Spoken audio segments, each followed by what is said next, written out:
நான் கோகிலானி விஜேந்திரன், என்னோட ஹஸ்பண்ட் வந்து விஜேந்திரன் தங்கவேல், என்னோட சன் வந்து விஎன் விஜேந்திரன். அவங்களுக்கு வந்து ஒரு 2.5 இயர்ஸ் இருக்கும்போது நாங்கள் வந்து அவங்கள்ட்ட இருக்க கிராஸ்பிங் பவரை நாங்கள் வந்து பாயிண்ட் அவுட் பண்ணோம்.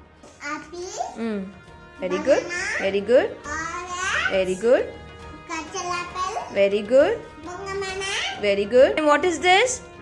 Potato, broccoli, carrot,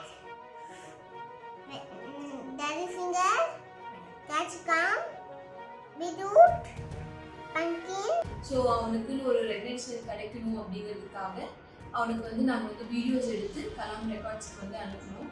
ஸோ அவங்க வந்து அவனோட டேலண்ட்டை வந்து அப்ரிஷியேட் பண்ணி அவனுக்கு வந்து அவார்ட் கொடுத்துருக்காங்க. ஸோ யங்கஸ்ட் ஏஜில் வந்து கிராஸ்பிங் பவர் அப்படின்ட்டு. So thank you for Kalam records. இது வந்து அவனோட லைஃப்பில் வந்து நெக்ஸ்ட் லெவலுக்கு அவனோட சக்ஸஸை வந்து நோக்கி போகிறதுக்கான ஒரு ஃபஸ்ட்டு ஸ்டோனாக நாங்கள் நினைக்கிறோம். So thank you so much for Kalam records.